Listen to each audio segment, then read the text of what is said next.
Salut tout le monde. J'espère que vous allez bien. Aujourd'hui, on est en train de semer du persil. Alors, le persil, j'en fais 3 hectares. Alors, avant d'attaquer le chantier, il a fallu que je change les disques du semoir parce que sur le semoir, il y avait les disques qui ont servi à semer les oignons, qui sont des 120 trous, si je dis pas de bêtises, ouais, 120 trous. À la place, j'ai mis des disques qui sont à double rangée de trous et qui font 450 trous. Écoutez, ce que je vous propose, c'est qu'on aille voir de près le semoir et comme ça, je vais pouvoir vous faire voir les disques. Paf.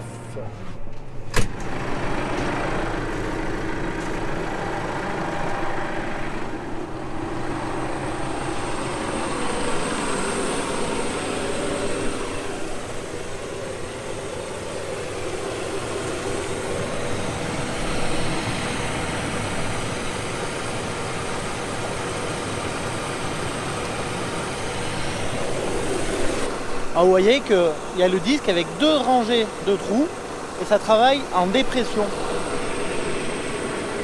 En rouge là c'est la turbine, donc la turbine elle crée une dépression, elle aspire, donc ces graines elles sont aspirées, elles sont plaquées contre le disque.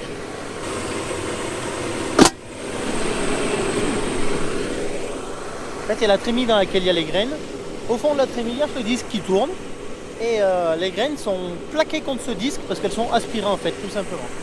Et ensuite, quand le disque tourne, quand la graine arrive en bas, pouf, il y a une coupure d'aspiration et la graine tombe. Alors on voit que la préparation qu'on a faite au rotovator, finalement, ça s'est bien préparé parce que ça se sème super bien.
Allez, on remonte en cabine.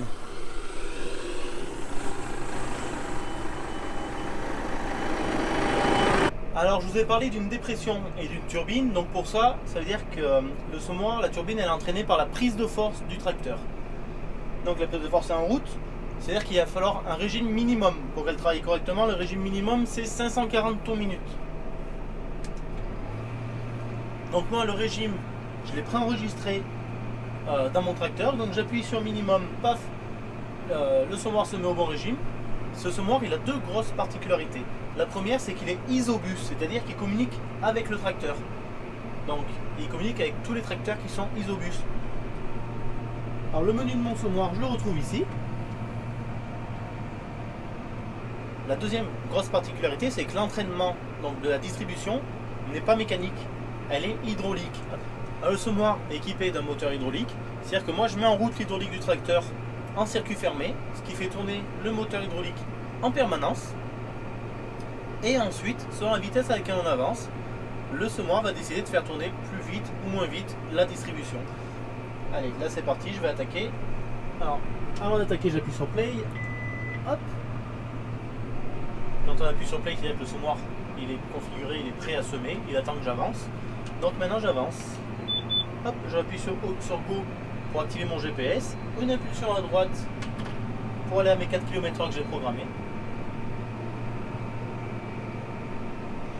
Et donc, pour reparler de l'entraînement hydraulique du semoir, alors le gros avantage c'est que c'est fini, les pignons, qu'on change des pignons, on change les chaînes pour trouver la bonne densité qu'on veut semer.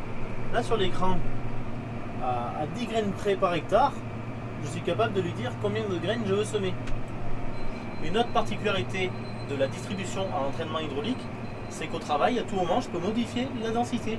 Là, je suis à 5 560 000 graines par hectare. En conduisant, je peux passer à 4 millions, à 3 millions, à 6 millions, à 5 millions 5. Je modifie à tout moment, je fais ce que je veux. Donc, c'est-à-dire que si j'ai deux variétés différentes dans lesquelles je ne veux pas mettre la même variété, je vais modifier depuis l'ordinateur. Si je veux faire des essais, je peux faire des essais de densité, faire une ligne à 5 millions, une ligne à 5 millions 5, une ligne à 6 millions. Voilà, je fais tout de la cabine. Et ça, c'est un confort de fou. Et c'est fini les tableaux où on réfléchit, j'ai un écartement de 40 cm, j'ai un disque de 450 trous, je mets tant de graines au mètre carré, machin. Non, c'est fini. Maintenant, c'est l'ordinateur qui calcule tout pour moi. Par contre, l'ordinateur, il faut le renseigner d'aplomb. C'est un ordinateur, mais il fait avec les mesures qu'on lui donne. Il va prendre les infos qu'on lui donne. Tout à l'heure, quand j'ai commencé le chantier, j'ai pas modifié l'information des disques. Il était tout le temps réglé pour des disques 120 trous. Ah ben quand j'ai commencé, je lui ai dit tu vas mettre 5 millions de graines. Ah mais les disques ils mouinaient derrière. Je me suis dit mais qu'est-ce qui se passe? En plus j'ai réfléchi un moment.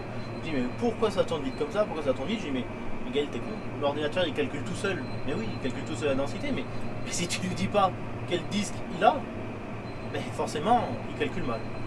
Donc voilà, en fait les erreurs qu'on peut faire sur ce genre de matériel, c'est que nous qui les faisons, c'est pas lui.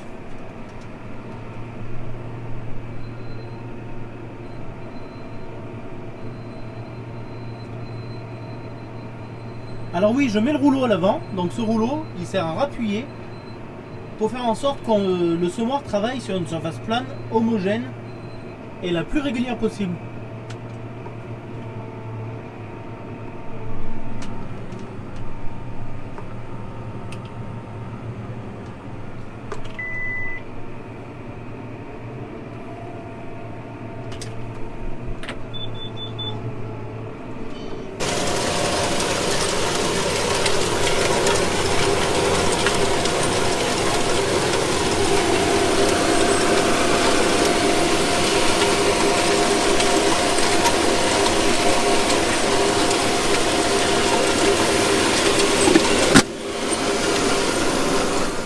Alors de temps en temps, bien sûr, je vérifie quand même la profondeur.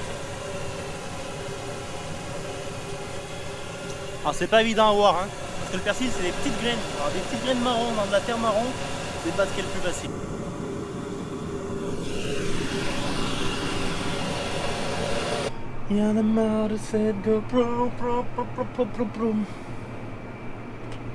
Alors, par exemple, je sais que mes trémies, il reste pas beaucoup de grains dedans. Ça me stresse pas du tout parce que j'ai un contrôleur de semis qui est intégré. Alors, comment l'expliquer? J'ai trois modes différents. Un mode où il compte les graines, graine par graine, et il me dit la densité que je suis en train de mettre. Je vous dis pas que c'est à 100 graines près ni à 1000 graines près. Hein. Voilà, ça vous dit la densité à l'hectare qu'on est en train de mettre. Ça donne une bonne indication, savoir s'il y a quelque chose qui est mal réglé ou pas. Des fois, quand on fait trop de double ou trop de manque, voilà, par rapport au contrôleur de semis, ça se voit tout de suite. Là par contre, quand je sème comme ça en double rang à des grosses densités, je suis à plus de 5 millions de graines par hectare, c'est impossible qu'il les compte. Hein. Donc là je le mets en mode, comment dire ça, mode on-off en fait. Il me dit il y a des graines qui passent ou il n'y a pas de graines qui passent. Voilà, tout simplement. Mais ça rassure et ça donne quand même une bonne indication. Tac, et ben voilà, par exemple là je viens de m'arrêter parce qu'il me dit qu'il y a un élément où il n'y a plus de graines. Donc c'est le moment d'aller faire le plein.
Et ben ça y est, j'ai fait le plein, je continue.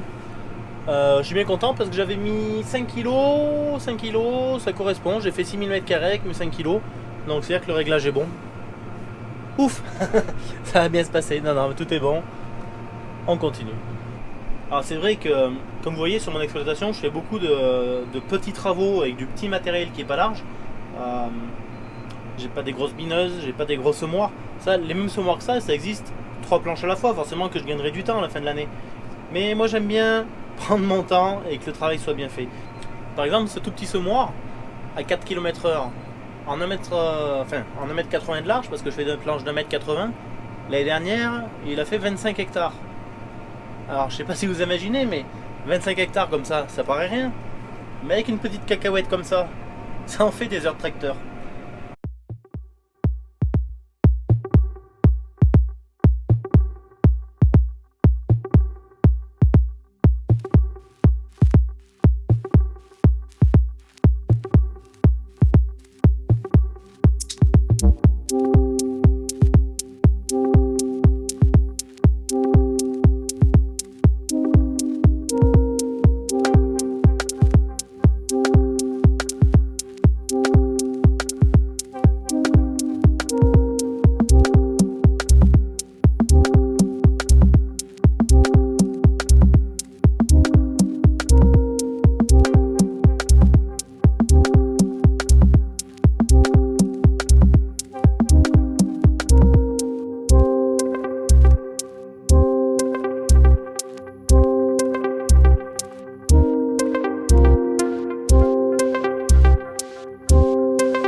Bon, l'évolution du chantier, alors ça se passe plutôt bien. Hein. J'en ai fait déjà un beau bout du champ. Tac. Jusque là-bas au bout. Il y a un ruisseau là-bas en fait qui s'appelle Sanchette. Pour parler surface, j'ai fait 1,62 hectare avec une consommation de un peu moins de 14 litres hectare. 4,6 litres à l'heure. Au début du chantier, j'avais mis la prise de force en 540 économique, ça me faisait tourner le moteur du tracteur à 1600 tours minute et je consommais 6 litres et demi à l'heure. C'est pour ça que je me suis dit, je vais essayer en 1000 tours. Donc j'ai mis la prise de force en 1000 tours. Et au lieu d'être à 6 litres et demi à l'heure, je suis descendu à 4,6 litres à l'heure. J'ai économisé 2 litres heure. Donc c'est plutôt pas mal. Donc de toute façon, j'ai fait plus de la moitié de la surface. Alors l'objectif c'est de finir ce soir, il est 18h là, un peu moins de 18h. Ouais, non, mais ça va bien se passer. On est confiant, on est confiant. Alors, ce qu'il y a, c'est qu'ils annoncent quelques gouttes demain matin. Ça va vraiment pas faire grand chose. J'aimerais bien finir de semer et qu'il pleuve pour de bon et que ça m'aide à le faire germer. Mais je crois qu'il va falloir tirer des tuyaux. Ouais. Je commence à me faire l'évidence. Ça y est, j'arrive à 2 hectares de semé. Plus qu'un. Ouais, c'est vrai que c'est pas rapide. Mais bon, j'ai vraiment envie de le réussir ce semis. L'année dernière, alors pour info, l'année dernière, j'ai fait du persil. Certains m'ont vu le semer dans des lives ou autres que j'ai pas récolté. Pourquoi ? Parce que j'ai reçu la semence très tard. C'est du persil qu'on a semé, au lieu de semer au mois de mars comme aujourd'hui, on l'a semé fin juin, si je dis pas de bêtises, fin juin. Fin juin, on s'est tapé la canicule. Donc ce persil, j'ai réussi à le faire germer. J'ai fait que de l'arroser. Je l'ai arrosé 5 fois avant d'abandonner. Je l'ai fait germer, mais en pleine canicule, il faisait tellement chaud, le soleil tapait tellement, la terre était tellement chaude que les germes, ils ont crevé sur place, ils ont cramé. Ouais. Donc j'ai passé une énergie de fou sur 5 hectares de persil. Et j'ai forcé pour rien. Voilà, des fois on dépense beaucoup d'énergie sur quelque chose qui nous tient à cœur et au final ça ne réussit pas. Donc cette année j'y vais plus doucement, je fais que 3 hectares, en espérant les réussir, hein, je vous le dis. Je touche du bois, le persil en bio c'est pas gagné parce que c'est une graine qui met très longtemps à germer. Il faut compter 15 jours ou 20 jours avant de pouvoir espérer l'avoir pointé. Donc c'est très très long. Pendant toute cette période là, ne vous inquiétez pas, les adventices, elles n'oublient pas de pousser. Donc c'est un petit peu ça le problème. Cette année, pour gérer les adventices, on a acheté en Cuma un désherbeur thermique. Alors c'est un gros four hein, et qui marche sur l'enlevage avant. On met une bouteille de gaz, une cuve de gaz de 300 kg. Alors cette année là on est en plein coronavirus, donc le fournisseur qui devait nous fournir les cuves de gaz, il a fermé. Donc pour l'instant je suis en train de semer mon persil sans savoir si j'aurai les bonbonnes de gaz. Alors ça aussi ça fout les boules. Et bon, coronavirus, la France est un peu au point mort en ce moment. Alors ma foi j'espère que la situation va se débloquer, j'espère que j'aurai des bouteilles de gaz, enfin au moins une bonbonne de gaz, on en a commandé 2 chacun, on est 4 à l'avoir acheté en Cuma. On a commandé 2 chacun des bonbonnes de gaz. Si on en a au moins une chacun, ce serait top. Ce serait top. On pourrait travailler et économiser beaucoup de main d'œuvre. Parce que ce qui est compliqué à gérer dans ce genre de culture, bien sûr, c'est la main d'œuvre. Il faut énormément de main d'œuvre manuelle pour arracher l'herbe sur le rang. Et moi, j'estime que si je fais un passage de désherbeur thermique, j'estime gagner à peu près 100 heures de main d'œuvre manuelle par hectare. Donc c'est énorme. C'est énorme, c'est énorme. Allez, ben voilà, donc 2 hectares 0,4, on continue. On va continuer de nuit de toute façon. Je sais pas si je peux vous faire le coucher de soleil. Ça va peut-être éblouir la caméra. Donc de toute façon, je pense, c'est sûr, je vais continuer de nuit. On est samedi soir, de toute façon, on est confiné à la maison. Il n'y a pas de bringue de prévu ce soir, donc ma foi. Qu'on soit là ou ailleurs, c'est pas plus mal. Allez, je continue, je vous tiens au courant de l'avancée des travaux. Ben ça y est, la nuit tombe, je viens à l'instant d'allumer mes phares. Bon, c'est vrai que ça fait drôle. Quand on a l'habitude des phares du 313 qui sont à LED, on a l'impression qu'on éclaire avec une bougie là du coup. Pourtant c'est quand même déjà des bons phares. Mais quand on s'habitue à la LED, c'est quand même quelque chose.